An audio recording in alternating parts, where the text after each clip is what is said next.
I stared at the steam rising from the bowl of pasta, but I had completely lost my appetite.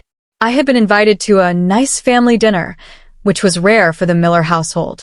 Usually, I was the invisible daughter, the one who worked 3 jobs during college while my sister, Chloe, attended socialite parties and beauty pageants. My parents, Mark and Elena, sat across from me with strange, hungry smiles. Between them sat a man I didn't recognize. He wore a sharp suit and held a leather briefcase. "Lynda, honey, we have some news," my mother said, her voice dripping with fake sweetness. My father didn't wait. He slid a thick stack of papers across the table, right over my plate. It was a real estate listing agreement. I scanned the lines, my heart dropping into my stomach. It was for my apartment, the fixer-upper I had bled for, saved for, and spent every weekend renovating with my own 2 hands. "We need the money for Chloe's wedding to the sterling heir," my father said firmly. "The budget went over by $200,000. We need you to vacate in 30 days so we can liquidate the asset." I pushed the paper back, my hands trembling. "No," I whispered. "I bought that with my own money. You can't have it." My mother's face turned into a mask of pure ice. "Then you aren't a Miller anymore," she spat. "Leave." I spent the next 48 hours in a daze, barely able to process that my own parents had disowned me because I wouldn't let them steal my home. I thought that was the worst of it, but I was wrong. On Tuesday morning, a courier knocked on my door and handed me a certified letter. I opened it, expecting a half-hearted apology or a plea for forgiveness. Instead, a long, itemized list fell out. It was an invoice. My parents had gone back through 18 years of my life and calculated every single cent they had ever spent on me. There were lines for hospital birth fees, elementary school lunches, pediatrician visits, and even prorated electricity 1998 to 2016. At the bottom, the total was scrawled in my father's bold handwriting, $182,000. They called it a childhood investment recovery fee. Attached to the back was a formal legal notice from a family law attorney. It stated that since I was refusing to contribute to the family's current financial needs, they were reclaiming the capital they had invested in my upbringing. I was being sued for my own childhood. At the very bottom of the page was a chilling handwritten threat from my father. "Pay us back for raising you, or we will sue you for filial support until you have nothing left." The shock of the invoice was still stinging when I realized I needed to get my most precious possession, my grandmother's heirloom quilt. It was the only thing I had left that felt like real love. I drove to my parents' house, my childhood home, feeling like a stranger. I didn't want to fight. I just wanted my memories. I walked up the driveway, noticing that the lawn was perfectly manicured for the upcoming wedding festivities, though I knew they were drowning in debt. I reached for my key and slid it into the lock, but it wouldn't turn. I tried again, jiggling the handle, but the cylinder was completely different. They had changed the locks. My chest tightened as I looked toward the curb. There, piled up like literal garbage, were 5 black trash bags. I tore into them, my eyes stinging with tears. It was my past, old college textbooks, my high school yearbooks, and my stained work uniforms from my time waitressing. I dumped every bag onto the sidewalk, frantically searching for the soft, colorful patches of the quilt my grandmother had sewn for me before she passed. It wasn't there.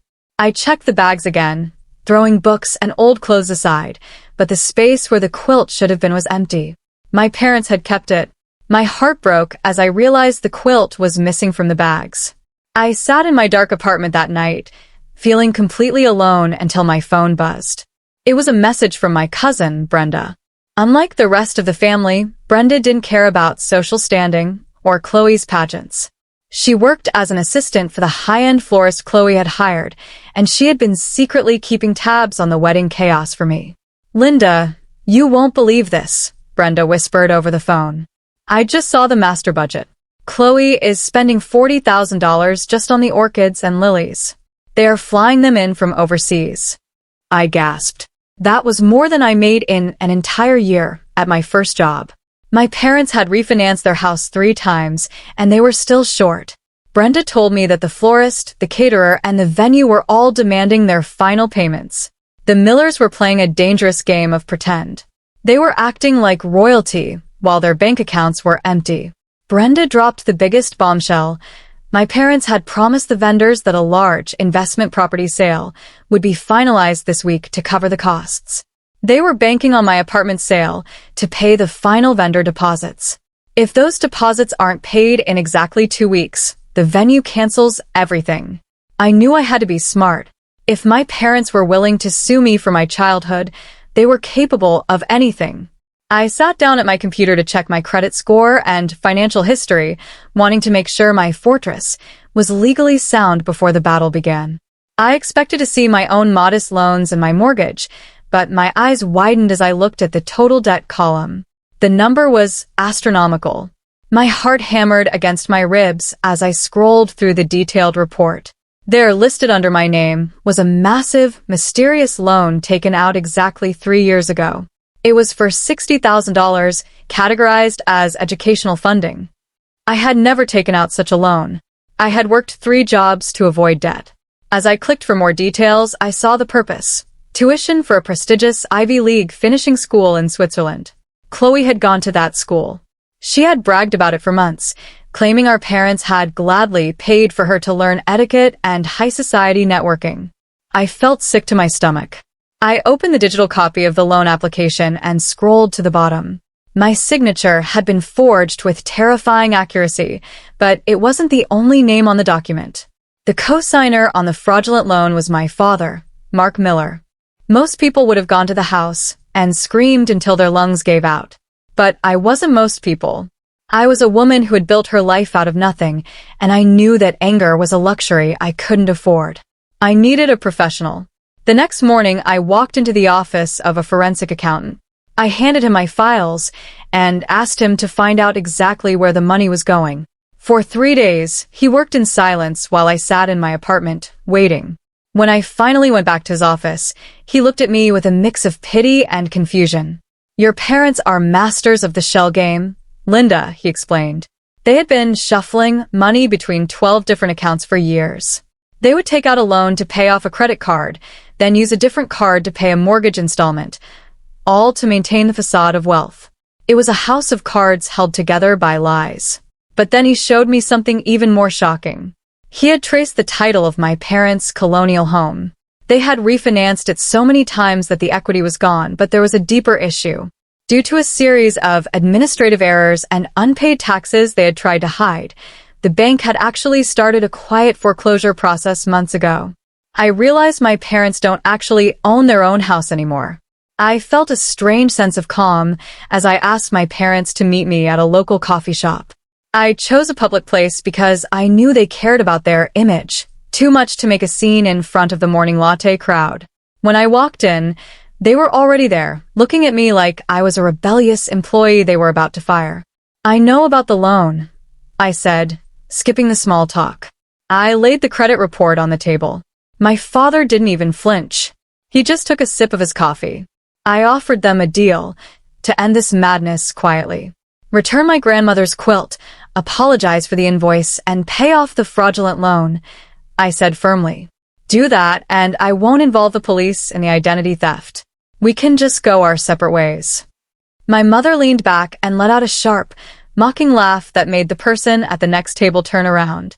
She looked me up and down with total contempt. "You think you have power here?" she whispered. "We gave you life, Lynda. We fed you and clothed you when you were nothing. Your credit score belongs to us by right of birth." She stood up, her eyes burning with a terrifying entitlement. "The loan stays, the apartment gets sold, and you will learn your place." The moment they walked out of that coffee shop, the invisible daughter died. I drove straight to the police station and filed a formal identity theft report. I provided the loan documents, the forensic accountant's findings, and the recording I had made of our conversation. I wasn't being mean. I was protecting my survival. Once the police report was filed, I called the bank that held the $60,000 fraudulent loan. Federal law is very clear about identity theft. Once I provided the police report number, the bank's fraud department went into high gear. They didn't just flag the loan. They froze every single account associated with the fraud. Because my father had linked his primary checking and savings accounts to that loan for automated payments, the bank locked everything down instantly. Those happened to be the exact accounts my parents were using to pay the final wedding deposits. The timing was perfect. That afternoon, Brenda sent me a frantic text message from the bridal boutique.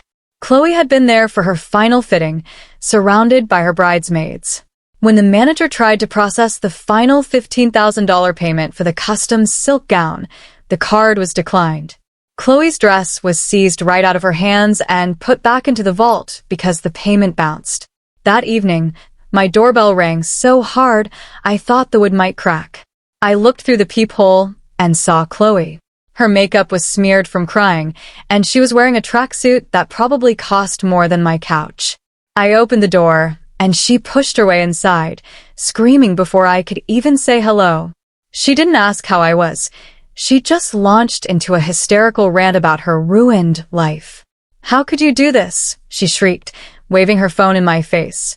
"The dress is gone. The caterer just called saying their deposit was reversed.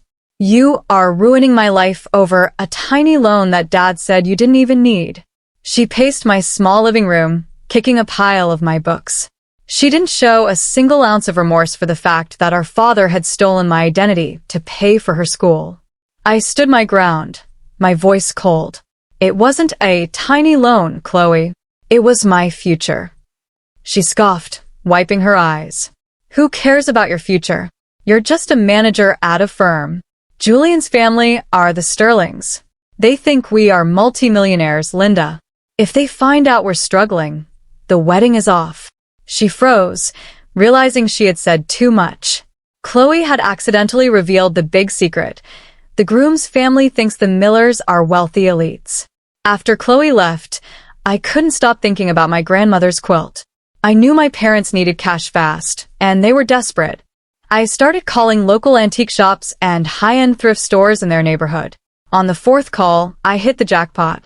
The owner of a small shop called the Memory Box confirmed that a woman matching my mother's description had come in 2 days ago with a vintage handmade textile. I drove there immediately. When I walked in, I saw it hanging on a display rack, the bright sunflowers and deep blue borders my grandmother had spent a year stitching. I felt a surge of relief, but when I reached out to touch it, the shop owner cleared his throat. "I'm sorry, miss. That piece isn't for sale anymore. It was sold just an hour ago." I felt my heart sink into the floor. "Please," I begged. "That's my grandmother's. My mother sold it without my permission. I'll pay double what the buyer offered." The owner looked truly sorry, but he shook his head. "I can't. It's a legal sale. The buyer is a regular collector, and he already paid the full price in cash." He checked his ledger. "The quilt has already been reserved for pickup by a mysterious buyer tomorrow morning." The next morning, my phone rang with a number I didn't recognize. It was a local area code, but the voice on the other end was formal and cold. "Is this Lynda Miller?" "This is Beatrice Sterling." My breath hitched. It was the groom's mother, the woman who ran the city's most powerful charity boards. She didn't sound happy. "I'm calling because the venue called me this morning. The Miller Trust checks for the ballroom have bounced." She went on to explain that she had tried to reach my parents, but they were giving her vague excuses about banking errors. Beatrice wasn't a woman you could fool with vague excuses.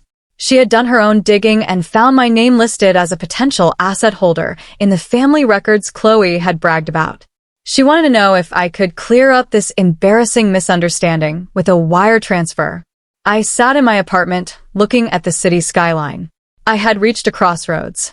I could lie for my parents and protect the family brand while they continued to bleed me dry, or I could tell the truth and watch the wedding explode. But as I thought about the forged loan and the missing quilt, I chose a third option. I didn't lie and I didn't scream. I simply invited Mrs. Sterling to my office for a private meeting. Mrs. Sterling arrived at my office an hour later, looking like a queen in a tailored navy suit. I didn't offer her coffee. I offered her a folder. "I think there has been a misunderstanding about the Miller finances," I said calmly. I provided Mrs. Sterling with a financial reference for myself, showing my own income, my own savings, and the deed to my apartment. I pointedly excluded my parents from every single document.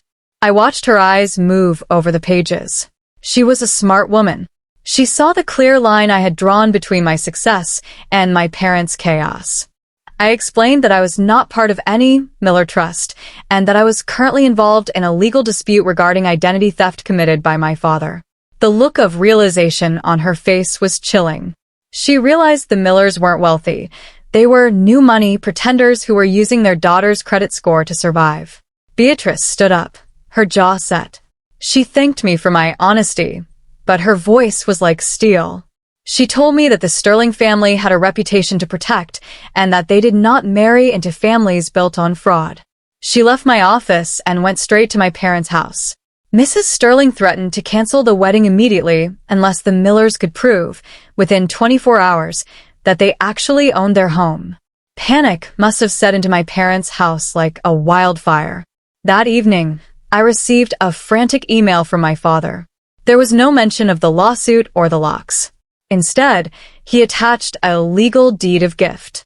He claimed that he and my mother had been holding a secret inheritance for me from my late grandfather.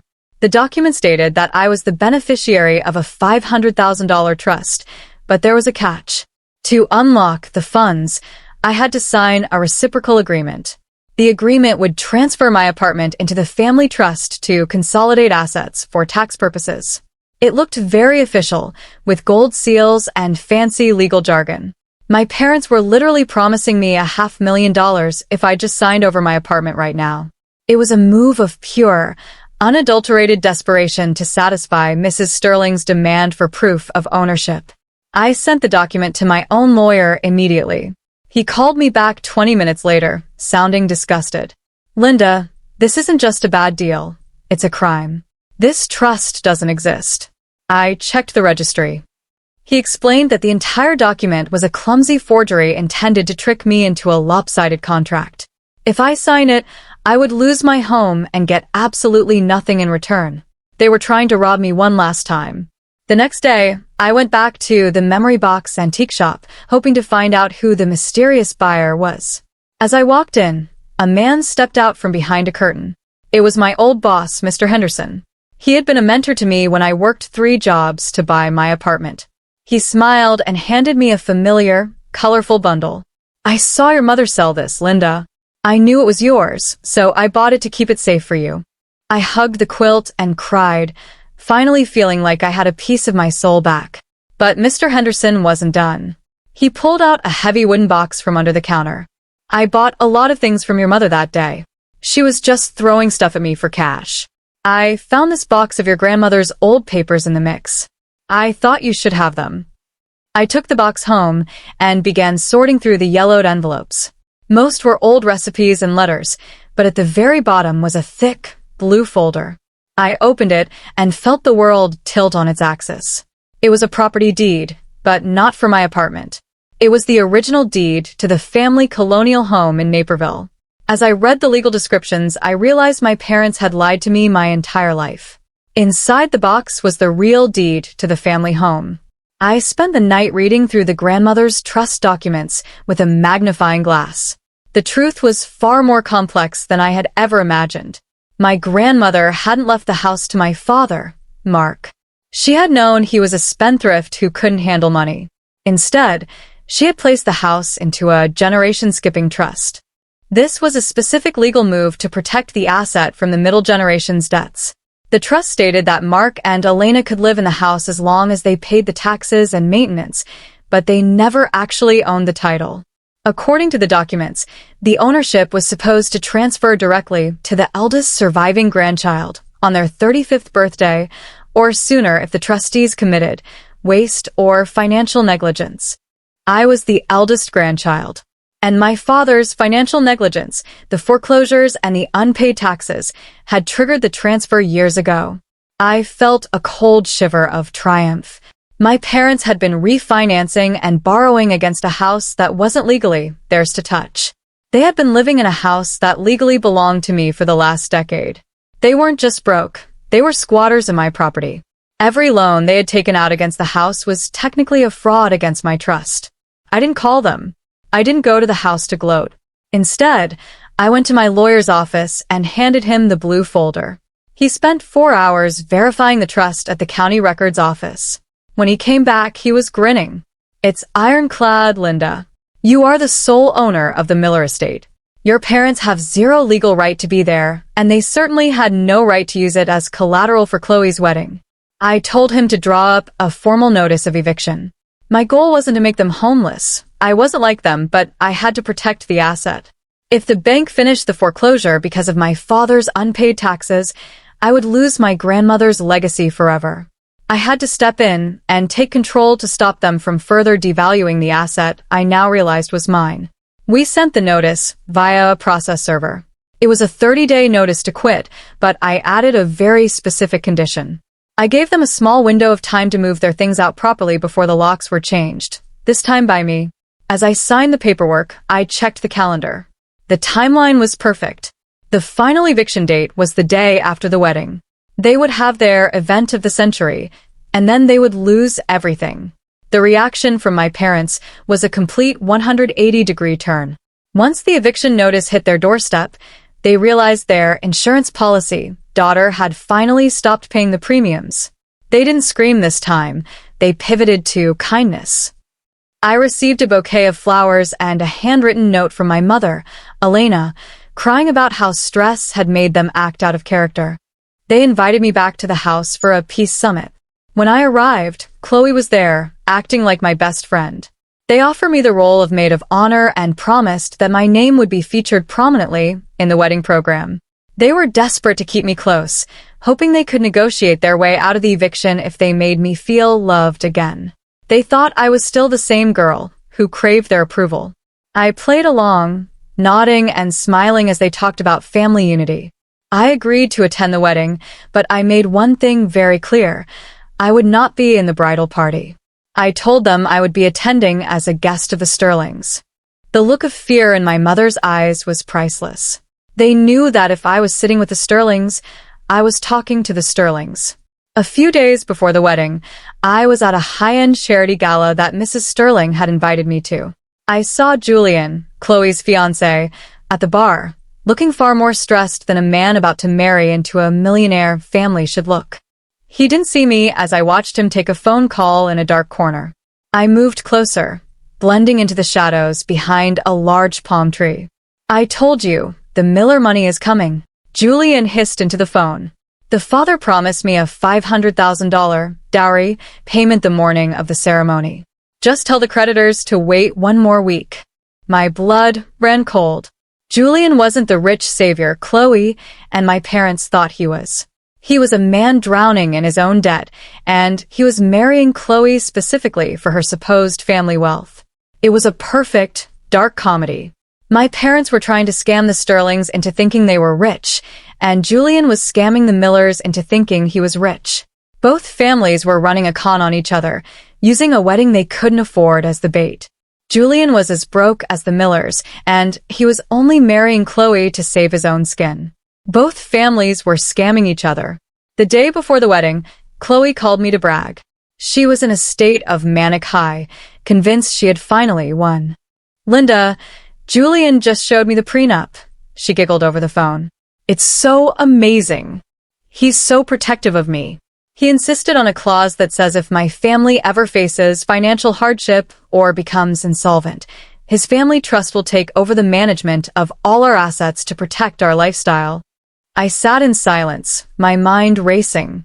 I realized exactly what Julian's lawyers had done.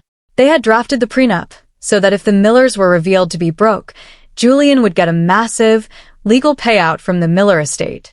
Julian wasn't just marrying Chloe. He was setting up a legal trap to seize the property he thought my parents owned. He didn't want Chloe. He wanted the house in Naperville. And because my parents had lied and told him they owned it, he thought he was about to hit the jackpot. The Miller estate Julian is targeting is actually my property. If Chloe signed that prenup, she was unknowingly trying to give away my house to a man who was just as much of a fraud as she was. I didn't wait for the wedding morning. I requested an emergency meeting with the Sterling family's lead lawyers. I didn't bring my parents, and I didn't bring Chloe. I walked into the boardroom and laid out the entire, ugly truth. I showed them the generation-skipping trust. I showed them the eviction notice. I showed them the forensic audit that proved Mark and Elena Miller had exactly $400 in their checking account. I provided the absolute proof that the Millers have zero assets and that the family home is my personal property. The room went silent. The lawyers looked at each other, then at the prenup Julian had tried to use. They realized that Julian's payout clause was worthless because there was no Miller estate to seize. The Sterlings realized the Millers had nothing to offer. I expected the lawyers to call Julian and cancel the wedding immediately. But then, one of the older partners sighed. He told me that Beatrice Sterling had already spent $300,000 on the optics of this event. Julian was a man obsessed with his social standing. Even though he knew the truth now, he refused to call off the wedding. He was obsessed with the optics and thought he could still find a way to pressure me into giving up the house later. The wedding morning arrived with a clear, blue sky that mocked the chaos underneath. The venue was a historic ballroom, decorated with the $40,000 worth of orchids that were technically unpaid for. As I walked in, I noticed something strange. Every single floral arrangement, every catering tray, and even the silk tablecloths had tiny, discreet stickers on the underside. They were lien notices from the vendors' lawyers. My parents were in the lobby, greeting guests with wide, fake smiles. They looked like the perfect American success story. My father was wearing a tuxedo that was probably a rental he hadn't paid for, and my mother was dripping in borrowed diamonds. They were beaming, thinking they'd successfully bluffed their way through the final hour. They thought they had won because the guests were arriving and the music was playing. Then, the rehearsal for the procession began. Chloe was at the back of the hall, looking beautiful in her recovered dress. But as the music started, the heavy oak doors at the back didn't open for a bridesmaid. Instead, a man in a plain brown suit stepped through. He didn't look like a guest. He walked with a purpose that silenced the room. A process server walked down the aisle during the rehearsal. The man didn't stop until he reached the front of the room, right where my father was standing. He didn't say a word. He just handed Mark a thick blue envelope. My father's face went pale, thinking it was a final demand from the florist. But it was much worse. I hadn't just sued them for identity theft. On the advice of my lawyer, I had filed a massive counter-invoice. I was suing my parents for 10 years of unpaid rent on the trust property they had been occupying without my permission. I was also suing for the full amount of the fraudulent loan, plus interest, and the legal fees I had incurred to save the house from foreclosure. I had itemized every single cent they had stolen or mismanaged over the last decade. It was a mirror image of the childhood invoice they had sent me, but this one was legally binding. The total amount was over $400,000. As my father flipped through the pages, his hand started to shake so hard, he dropped the envelope. He realized that this wasn't a bluff. I had documented everything. The amount exceeds the value of my parents' remaining life savings, their cars, and every piece of jewelry my mother was currently wearing. Despite the chaos of the rehearsal, my parents tried to push forward. They were convinced they could settle with me after the ceremony. The wedding began, and the ballroom was filled with the city's elite. The music was swell, and Chloe walked down the aisle to Julian, both of them looking like they were in a dream. But the dream was about to become a nightmare. As the minister began the service, he reached the part about if anyone knows of any reason why these two should not be wed. Usually this is a formality. But Beatrice Sterling stood up. She wasn't looking at the couple, she was looking at my parents. She had a copy of the eviction notice in her hand. She had decided that the optics of a public scandal were better than the optics of her son being tied to a family of felons. She publicly asked the Millers about the eviction notice on the family home in front of every single guest. The room exploded in whispers. Chloe turned to her parents, her eyes wide with terror. She saw my father's face, which had turned a ghostly shade of gray. She realized in that moment that the wealth was a lie and that Julian wasn't her savior. The shock was too much. Chloe faints at the altar. The aftermath was a total collapse. The Sterling family annulled the marriage within 48 hours, citing fraudulent inducement. They didn't want anything to do with the Millers ever again.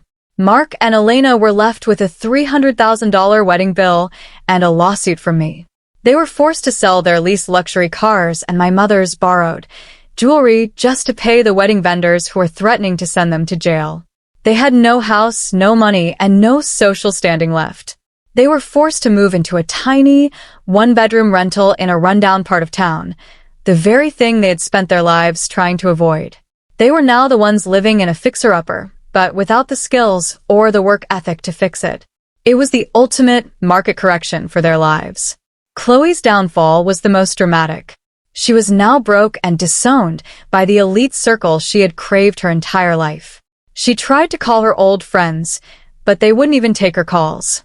She sat in that tiny rental with our parents, listening to them argue about whose fault it was. She realized she had no skills, no career, and no sister to bail her out of the mess she had helped create. A month later, I sat in my original apartment. I had sold the family colonial home in Naperville. I didn't want the memories of that house, but I wanted the value. I used the proceeds to pay off the fraudulent debt my father had created, clearing my name forever. I also used a portion of the money to buy the unit next door to mine, expanding my fortress into a beautiful, spacious home that was truly mine. It was a Friday night and the city was quiet. I sat on my new velvet sofa, wrapped in my grandmother's sunflowers and blue quilt. For the first time in 29 years, I didn't feel like the invisible daughter. I didn't feel like an insurance policy or a safety net. I felt solid.